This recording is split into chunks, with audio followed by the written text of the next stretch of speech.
Imagine hitting $5 million. You've won the game, right? But for many, the math of retirement is actually a source of hidden stress. You've climbed the mountain and reached the peak, but instead of celebrating, you're paralyzed.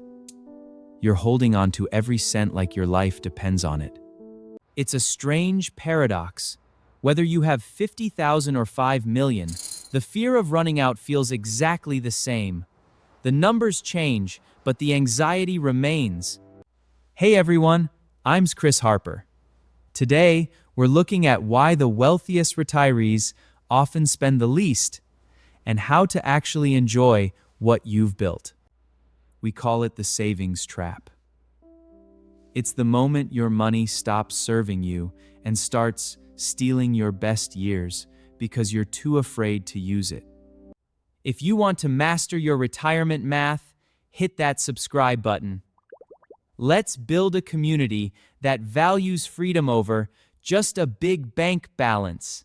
We've been conditioned by the old rule book: save everything, spend nothing. But that logic is incomplete and can lead to a very lonely retirement. Ijogotsa bending in study, Arting our revive I did has evolved. From the classic 94 Benjamin study to today's updated SAFMAX rates, the math tells a much more optimistic story than you think. Bill Benjamin himself recently updated the SAFMAX rate to 4.7%. That's a huge jump from the old 4% rule we all grew up with. Yet, data shows most retirees barely touch their principal. They're living on a fraction of what they could safely afford, leaving millions on the table.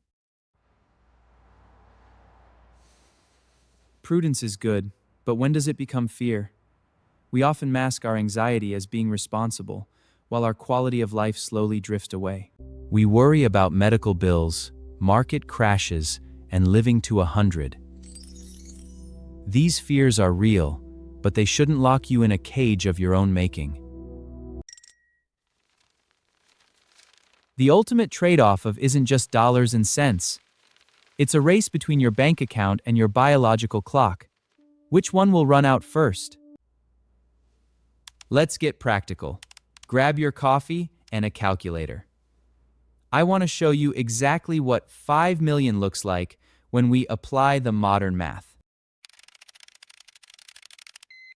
On a $5 million portfolio, a 3.6% withdrawal is $180,000 a year. Most people aren't even spending half of that. Even with a conservative 5% annual return, that $5 million isn't just sitting there. It is working, often growing much faster than you are actually spending it. See, here is the kicker.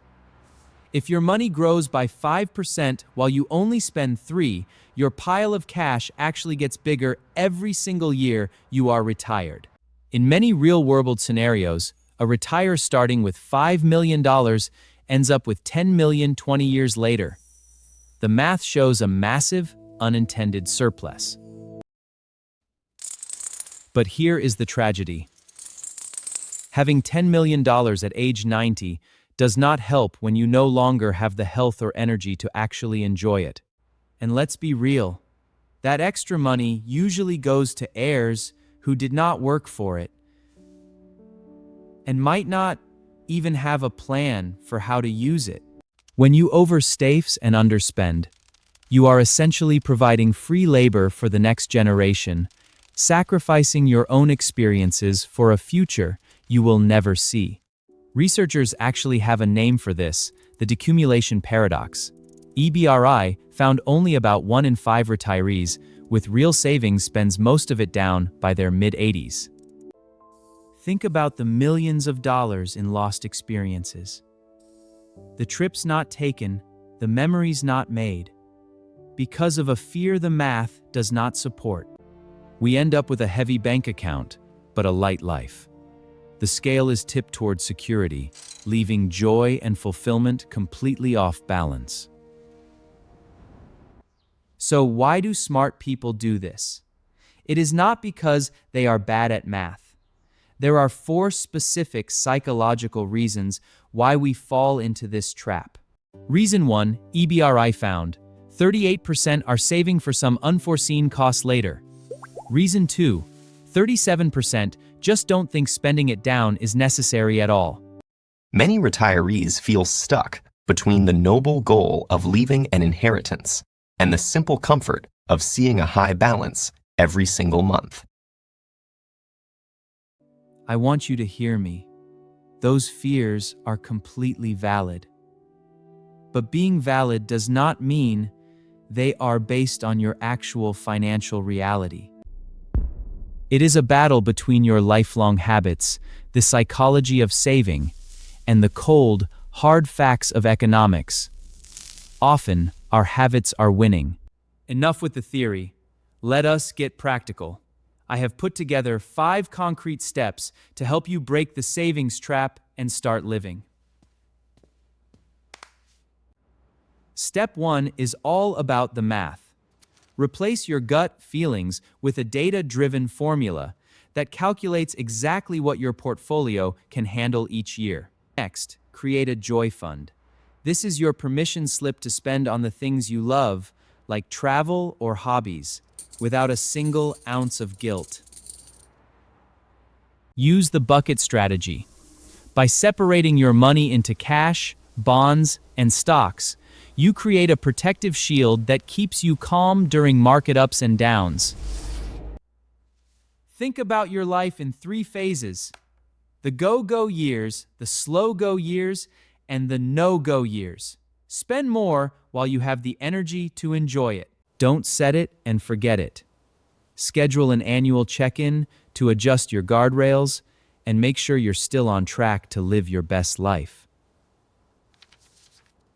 To recap, use the math, fund your joy, bucket your assets, respect your energy levels, and check in often. These 5 steps change everything. Let's look at a hypothetical example. We have person A and person B, both starting their retirement journey with a solid $5 million.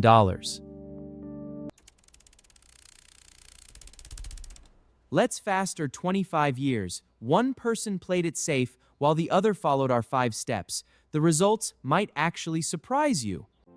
Person A ended with 11 million but lived in fear. Person B ended with 6.5 million but traveled the world and made priceless memories. Both died with plenty of money. But only one of them truly lived. The goal isn't to die with the most. It's to finish with no regrets. Now, a quick reminder. This math assumes you have a diversified portfolio and basic health. Always consult with a pro before making big moves. Keep these 4 keys in mind: math, fear, permission, and timing. Master these and we'll never fall into the savings trap again. What's one thing you've been afraid to spend on? Let me know in the comments below, and don't forget to like and subscribe. Thanks for watching, and I'll see you in the next video. Happy planning!